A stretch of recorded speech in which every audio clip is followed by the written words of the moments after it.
The LG NDP party is having a leadership race, and it wants white men to know that very few of them are welcome. Quebec is considering a ban on public prayer. In fact, they're promising it, and this has huge implications for religious freedom. And finally, is the province of Alberta banning books? Well, yeah, if they contain porn and only in public school libraries, but that's not what the mainstream press or Margaret Atwood are telling you. All that is coming right up.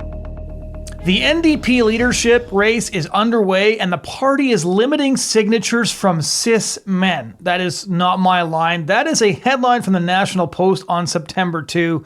The NDP, the New Democratic Party, for those of you who haven't heard of them, which based on their last voter turnout is a lot of people, is the most left-wing party in Canada, unless you count some sort of fringe parties that nobody votes for. And the NDP actually used to be a significant player in Canadian politics. The NDP was sort of the progressive left-wing party that would steal votes from the Liberal Party or pull them to the left. And the NDP party has gone through sort of a full-fledged collapse because Justin Trudeau flanked them to the left, adopted many of their policies, and in many ways, he was actually a lot more left-wing than Jack Layton was. Jack Layton was the late leader of the NDP and a very famous Canadian figure. He was even given a state funeral by Stephen Harper when he passed away from cancer. And then he was replaced by Thomas Mulcair, who you might remember did pretty decent in one election, but then immediately got turfed by his own party at the convention following the election loss. And then Jagmeet Singh took over from him. Jagmeet Singh was an Ontario MPP and one of the most appalling politicians in recent Canadian history. And so he lost his own seat in the last election, as we discussed on our election live stream, leaving the party leaderless.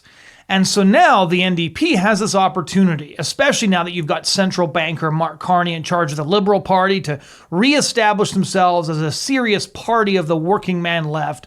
And instead, they're deciding to limit signatures from cis men. So this is going to need some translation. For those of you blessedly unaware of what the term cisgender means, cisgender and transgender speak essentially means a man who was born male and also identifies as male. This would be distinguished from somebody who, say, was born male but now identifies as female. That would be a transgender woman. So as the comedian Norm Macdonald once said, cisgender is a term they invented to stigmatize normal people. But let's go through the National Post article here because it is sort of a treat.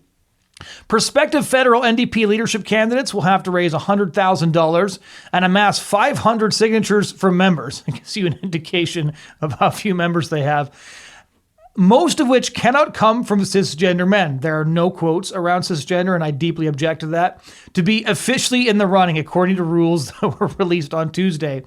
With the NDP leadership race underway, candidates who are hoping to succeed Jagmeet Singh should be making themselves known in short order. So coming soon to rallies packed with dozens of people near you. The winner will be announced in Winnipeg as part of the party's national convention on March 29, 2026, which is a lot of runway there. For the moment, Edmonton MP Heather McPherson, as well as left-wing activists Avi Lewis and Yves Engler, are expected to throw their hats into the ring, but others could follow. In a press release, the NDP said there was, quote, strong interest in the contest after application packages for prospective candidates were released on August 20, reflecting members' enthusiasm for a dynamic and engaging race that will shape the future of the NDP, if there is, in fact, a future to the NDP, which I quite strongly suspect is not the case. But party president Mary Shortall is definitely very optimistic. This leadership race is an exciting opportunity for our members and for people across the country who share progressive values. It will spark important conversations about the kind of future we want to build together, rooted in fairness, justice, and hope. I know our members are eager to take part in a contest that is democratic, inclusive, and inspiring for the entire movement, she added. The entire movement, of course, again, is a very, very small group of people. The NDP vote share collapsed in the last election, and the only reason we don't have a conservative prime minister right now is because the NDP totally collapsed, because nobody has any reason to vote for them, because they're a fundamentally unserious party. Now, Justin Trudeau was unserious as well, but he was running under the Liberal label, and the Liberal label is sort of a heritage Canadian brand, and so he got away with going really left-wing for a whole decade without people really noticing that he was sort of foaming at the mouth crazy like the NDP generally is. But here's where it gets good. Prospective candidates will need to collect at least 500 signatures from party members, including a minimum of 50 from each of the 5 regions, the Atlantic, Quebec, Ontario, and the Prairies, as well as British Columbia and the Territories. Rules indicate that at least 50% of the total required signatures must be from NDP members who do not identify as a cisgender man, meaning, the National Post translates, a male whose reported gender corresponds to their reported sex at birth. So this is an actual requirement of a federal party. And this is insane for a whole bunch of reasons. One, most Canadians have no idea what cisgender man means, which means it's not only gender confusing, it's just confusing in general. This is a party that looked at its vote share and how badly it shrunk and thought, we can probably do better than that. We can definitely self-select for the craziest subset of the Canadian population and turn off the mainstream, which rejected Trudeau in part because they were so tired of how woke he was, which is why the Liberals went for Mark Carney afterwards, because Mark Carney, who is ideologically as woke as Justin Trudeau, does put on a suit and, generally speaking, cosplay as an entirely normal person.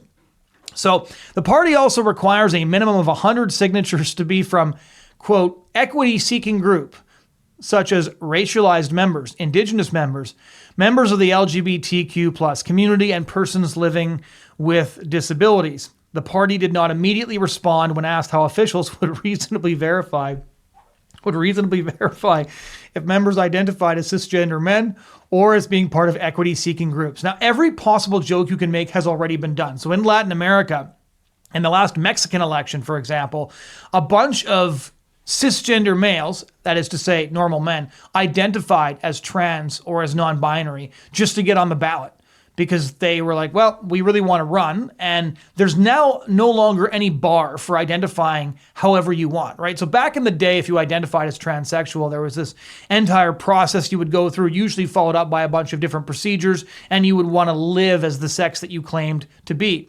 Now, though, you can just claim to be basically anything you want. There are 72 genders recognized by the Human Rights Campaign in the United States. You can identify as basically any of those, and if you do, you don't actually end up being classified as a cisgender male. And again, there are so many different genders that you can identify as. But basically, what's really funny, as most of you guys will have seen the meme of, the guy straining with the veins bulging in his neck, that he really wants to say something, but he doesn't dare say it. Basically what the NDP is saying is, okay, so we really don't want to have too many white men in the coalition. So instead they said cisgender male, but this is very obviously identifying a subset of Canadians that they don't want to be affiliated with their party. And again, the NDP has always been like the progressive option, but they didn't used to be entirely insane. And in fact, back in the 80s, especially on the provincial level, there were a lot of very socially conservative NDP candidates and NDP politicians, including Joe Borowski, who was a very famous pro-life politician, left the NDP over the abortion issue. But the progressive parties didn't used to be exclusively insane when it came to social policy. So it continues. Finally, at least 10% of the signatures must come from young New Democrats, which will probably be of the subset previously mentioned. The entry fee for leadership race has been set at $100,000 to be submitted in 4 deposits of $25,000. The first payment is due with the submission of nomination signatures, while the last one is due at the membership cutoff date on January 28 of 2026. They are encouraging leadership contestants to sign up new members online instead of using paper memberships, and will be providing them with a maximum of 50 paper forms at a time to encourage them to prioritize electronic member signups. While paper memberships are a tool to address access and equity concerns for some prospective members, They're also vulnerable to abuse, administratively burdensome, and lead to a slower processing of new memberships. Yeah, because famously, paper ballots and paper forms are subject to far less abuse than electronic voting machines and online forms being submitted over the internet. So they haven't yet picked the exact dates of their leaderships, but it's really interesting because they've set the bar really low and really high at the same time. They've dropped the bar in terms of try to prioritize electronic membership. They want to trawl as many people as possible, but they've also hugely narrowed things down. And there was a recent interview with TV host Steve Paikin. He's sort of a legendary Ontario political interviewer, a biographer of a bunch of different Ontario premiers, interviewed NDP interim leader Don Davies, who admitted that his party had its worst result in its history, and then hinted that the NDP should redirect focus on working people instead of focusing too much on identity politics. So this is what interim leader Don Davies says before releasing their shot across the bows for the cisgenders among us. I think what the NDP has to do is a really good navel-gazing, said Don Davies. What have they been doing until now? Are we talking about the right issues that are affecting kitchen tables in Oshawa or Kamloops? Are we really understanding what working people are going through? Well, misgendering on the construction site would be the obvious answer to that question. I'm looking forward to the discussion in our party to see if we can reorient ourselves so we can tell workers, we get you. We've got policies that will make your lives better. At the same time, restricting the number of ordinary working people who are actually allowed to sign up because they've committed the sin of being a cisgender male. Here comes the kicker paragraph. Davies said he also recognizes at the same time that the issues facing white straight male workers are not the same as issues facing a worker who is lesbian and a woman of color, and the party should find a balance between reflecting those different interests. So the party of the working class, so white straight male workers for the most part, if you're talking about construction sites, if you're talking about the oil rigs, if you're talking about the kinds of people who are members of unions and fighting for working wages and an increasingly difficult economy, you're generally not talking about the lesbian women of color who are manning Alberta's oil rigs or the construction sites in Ontario. But this is what the NDP has done. So there's a lot of progressive parties who have kind of trapped themselves, ironically, into this binary between all of these special interest groups that they have decided to collect that make up such a tiny percentage of the population that you can't actually win elections on them, and then the enormous number of people who they should be attempting to appeal to. And they're stuck because they cannot pitch to both of them. I've worked on a construction site. Most of the people that I know have worked on construction sites. If you work on a construction site, I guarantee you that if you walk onto any construction site in the province of Ontario, or for that matter, right across the country, and you ask them to define cisgender male, you are going to be very hard pressed to find anybody who can actually explain what those terms mean to you. If you walk onto any construction site right across this country or onto any oil rig in Fort McMurray or anywhere else, and you ask them to name 10 of the 72 available genders, I would bet you a lot of money that you would look long and hard before you could find a single one who could get past 2, maybe 3 or 4. Some of them might have heard of non-binary due to the amount of media coverage that it receives. But for the most part, you're trying to appeal to two groups that have almost nothing in common. And I know the CBC is constantly doing these long-form interviews with lesbian women of color who feel underrepresented on Ontario's construction sites without ever asking why. I kid you not, this was an actual interview I heard on the CBC where they were interviewing people about the problem of underrepresentation in the trades in Ontario. But the reality is those, generally speaking, aren't people working in the trades. There's all kinds of politically incorrect reasons for saying that. But the NDP is basically deciding to commit suicide just after you get Don Davies admitting that the NDP is spending too much time focusing on identity politics and needs to focus on the working class. He then also admits that the issues facing white straight male workers and you can almost just hear them spit the phrase out of their mouth, this is in direct contrast to the issues that are being faced by lesbian women of color and non-cisgender males. So the NDP is really stuck, and I, for one, am going to enjoy this leadership race immensely because it's basically going to be a race to the bottom. They're a fundamentally unserious party, but what's really interesting is that even though so many of these people are fundamentally unserious as political candidates, they take themselves deadly serious. And so the lower the stakes of an issue are, the more exaggerated the seriousness that the people who deal with these issues take themselves. And so the NDP leadership race should be fun for everybody except for those directly involved.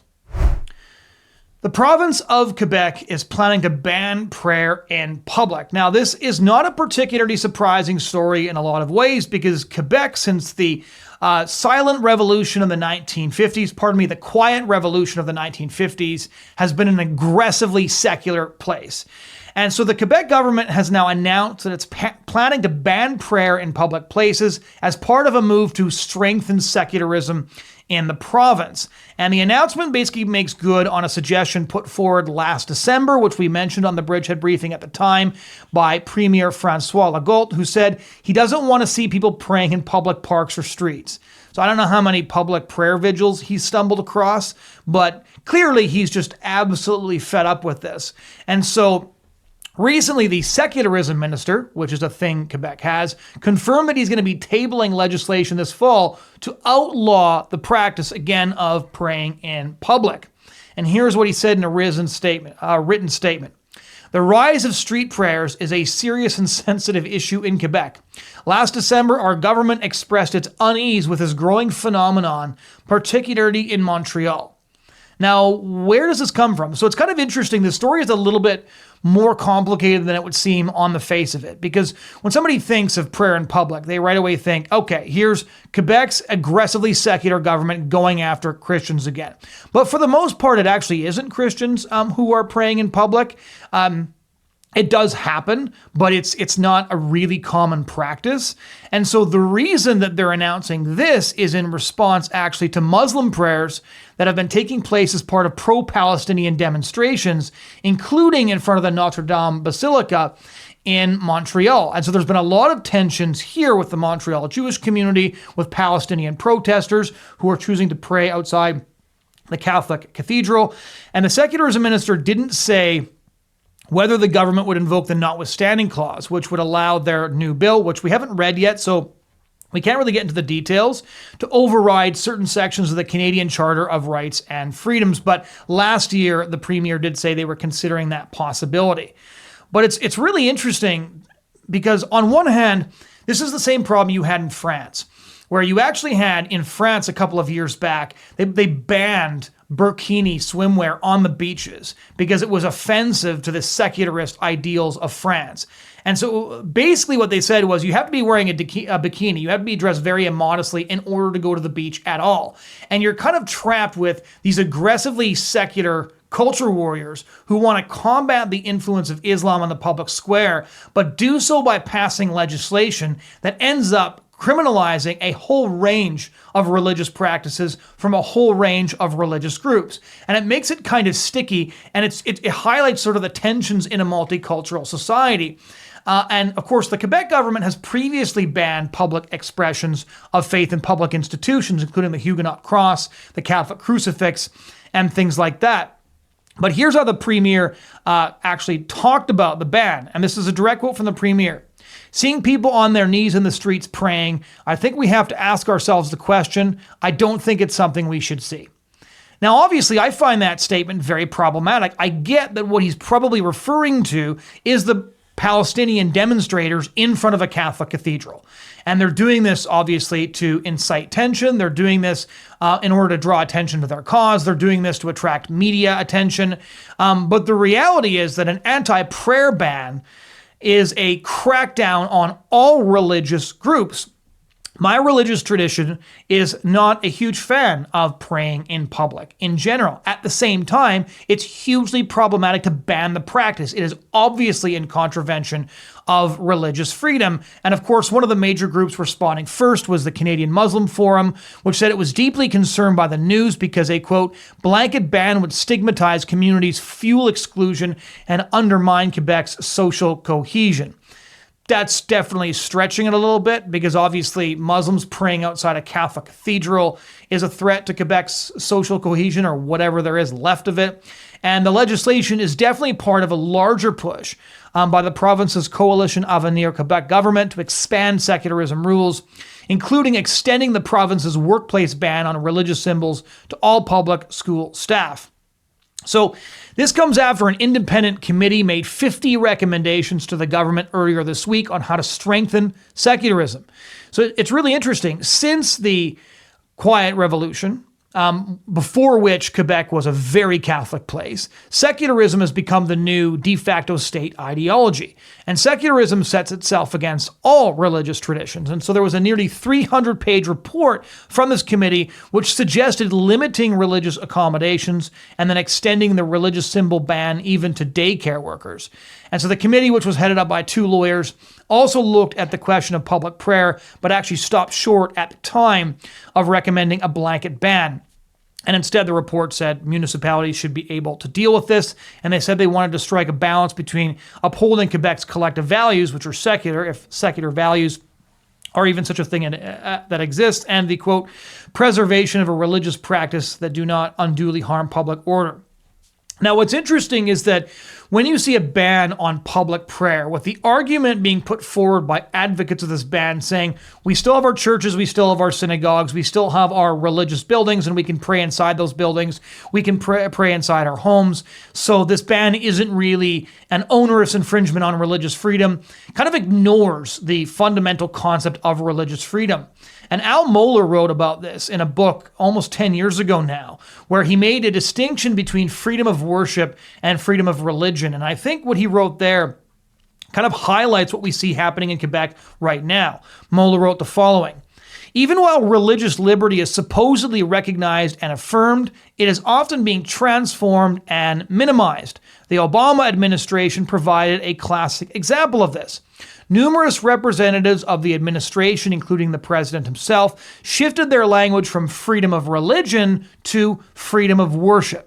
Though these two phrases may appear to be very similar, freedom of worship is a severe and deadly reduction of freedom of religion. Religious freedom is not limited to what takes place within the confines of a church building and its worship. Freedom of worship marginalizes and ghettoizes Christian speech so that its liberties only exist within the confines of a church facility, but it does not guarantee a right to a public voice.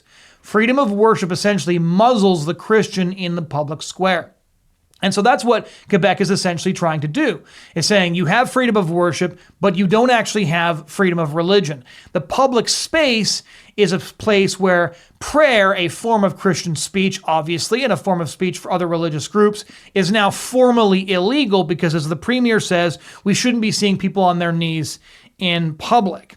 And so the head of the Anglican Diocese of Quebec, Bruce Myers, said he wants to see what the bill says, but calls it very problematic and a very heavy-handed solution to a problem that really doesn't seem to exist. And then he said this, who is going to determine what constitutes prayer? A government official? The impression is left from what the Minister for Secularism has said and what the Premier has said in the past, that this is kind of based on the assumption that prayer is strictly an internalized thing that's restricted to a specific time and place, and that's not just the case for any religious expression or faith community that I know of. Now, we kind of talked about this in the context of the UK ban on silent prayer near abortion clinics. And just to kind of give you an idea of where this kind of law could head, there's a really sinister video clip that I didn't mention previously, but is in the new documentary series by Angel Studios, Live Not By Lies, where you actually see a police officer approaching somebody with her eyes closed and her head down and says very menacingly, "Are you praying for the lives of unborn children?" And so a ban on public prayer would very obviously also apply to 40 days for life outside of abortion clinics. Abortion happens more in Quebec than pretty much anywhere else in Canada. They have the highest rate of late-term abortions. They have the highest rate of third abortions, for example. And so obviously a law like this would absolutely apply to 40 days for life, where you have Protestants and Catholics who are praying outside of abortion clinics for the lives of unborn children. So obviously, the Quebec ban, it's more complicated on its face than just a prayer ban. They're clearly trying to respond to the problem of pro-Palestinian protesters who are praying outside a major Catholic cathedral in Montreal in a way that the government and others considers very disruptive. But the ban they're coming at us with is basically a club that will ensure that freedom of religion is replaced with freedom of worship. And that is a dangerous and severe curtailing of religious liberty in Canada. Is Alberta banning books in schools? Yes, this story is rearing its ugly head. Again, because the provincial government of Alberta, in their new policies, dictated that books with sexually explicit content should be taken out of libraries.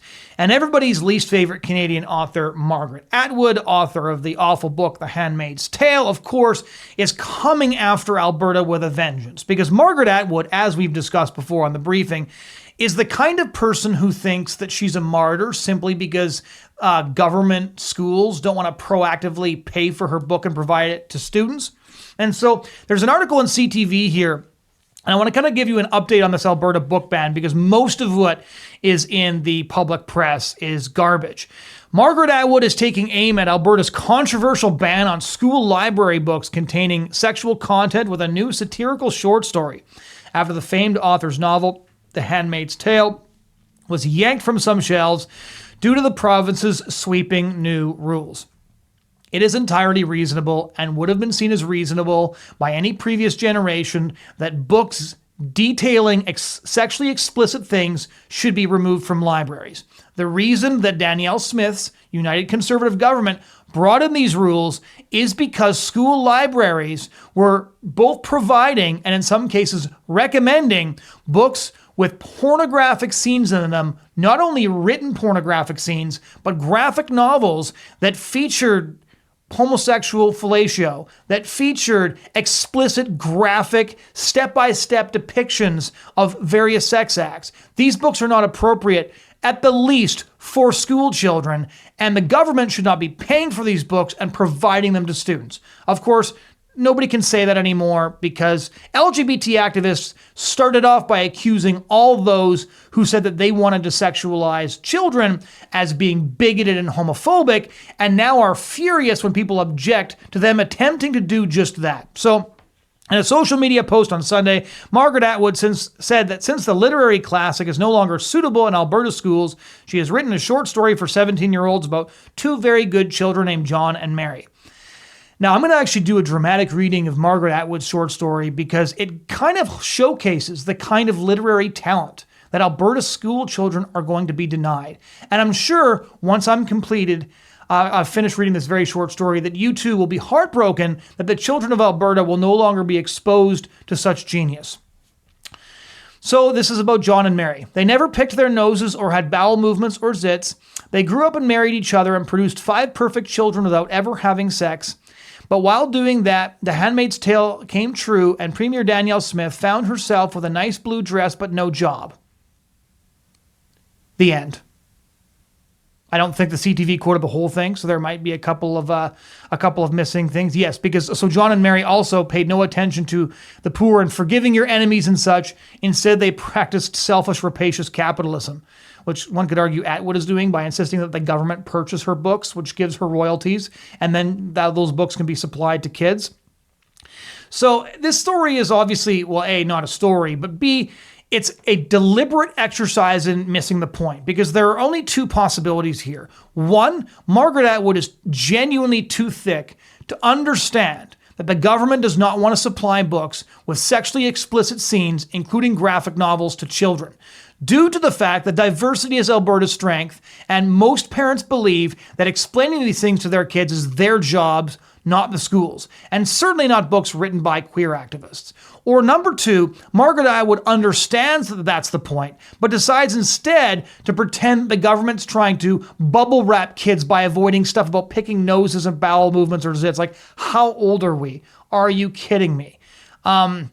So there's really one of two options, and neither make Atwood look good. And then, of course, she ends by taking Premier Danielle Smith, who is a pro-choice, pro-gay libertarian, and insists that she's going to be a victim of The Handmaid's Tale. And The Handmaid's Tale, in case you've had the good fortune of never having read the book, refers to the high-ranking wives of commanders in her book, who wore blue while the handmaids in red garments were subjected to produce children for elite couples in totalitarian and theocratic states. So in other words, Margaret Atwood's book, for those of you who haven't read it, I actually have it somewhere in the office here, actually. This book is basically about a rape culture in which young women are raped as concubines for a so-called Christian fascistic elite. And Margaret Atwood is deeply offended that her book about women being systematically raped to produce children for a Christian fascistic elite would not be appropriate for Alberta school children, because apparently she doesn't understand these kinds of things. So here's what how CTV summarized the process. The Edmonton Public School Board intends to pull 200 titles from library shelves following a directive from the provincial government, according to a document shared with CBC News. Alberta's premier says the directive was to keep out sexually explicit content. And that is the case. Again, on X, there's been all kinds of extremely graphic photos from these books that were put out online. They were retweeted by National Post journalists. Again, this stuff is objectively pornographic. So it's the second time Atwood has weighed in on a provincial book ban. The Canadian author took to social media Friday to encourage people to get copies of The Handmaid's Tale before they have public book burnings of it. This woman will stoop at absolutely to nothing in order to get people to purchase her book. It's like, soon will be banned. You can order this dumb book on Amazon and have it delivered to you almost immediately. Nobody's going to burn Atwood's book. Nobody should buy it because it's a pretty boring book. It's not well written. It gets way more hype than it deserves. There are many dystopian fictional accounts that are far more effective at portraying reality. The Children of Men by P.D. James, for anybody who's interested. But at the end of the day, she's using every single discussion about whether or not pornographic material should be permitted in school libraries as an opportunity to present herself as a martyr and plug for her book. Don't read it, your hair will catch fire, she wrote. No, it won't. Last week, the Edmonton Public School Board, one of Alberta's largest, announced that it was yanking more than 200 books to comply with a July order by Alberta's Education Ministry to remove books from school libraries that carry materials containing explicit sexual content. Now, here's what the school board is doing, and we see this very commonly done by progressive trustees or lower governments that want to essentially attempt to make a reasonable policy look unreasonable. And so the list of books they're removing include Maya Angelou's I Know Why the Caged Bird Sings, Aldous Huxley's Brave New World, and George Orwell's 1984. Now, I've read George Orwell's 1984. It's a genius book. There is definitely some stuff in there that younger kids should not be reading. Animal Farm, fine. A lot of Orwell's work, highly recommended. 1984 has some very mature themes, and it's not up to schools to decide what they're mature enough for. The Color Purple, which is a story about rape by Alice Walker. The Godfather and Jaws also made the list, along with offerings from authors like George R.R. Martin and Philip Roth. Now, this was wild. So George R.R. Martin is an author of the famously pornographic trilogy, the Game of Thrones. Or sorry, I believe it's more than a trilogy now. I have read about 4 pages of Game of Thrones. I was in a bookstore and I picked it off the shelf because everybody was talking about the book, and I just flipped it open to the middle and decided to read a couple of pages. And in those pages were graphic scenes of sexual assault and women constantly referred to by the C word, and the writing was also pretty subpar. And I put the book back on the shelf and never looked at it again. I can't believe they have this stuff in the library to begin with. You're supplying books to kids that feature graphic and consistent scenes of sexual assault, sexual torture, sexual degradation, and women being referred to as the C word, and you're presenting that in an article that's making the case against the book ban. And Philip Roth is one of the most graphically sexual writers, one of the most graphically sexual writers of the latter half of the 20th century. So he's very famous, and for a writing project I had to do, I picked up one of his books, and the stuff in there is absolutely inappropriate for school children. Much of it is inappropriate for anybody.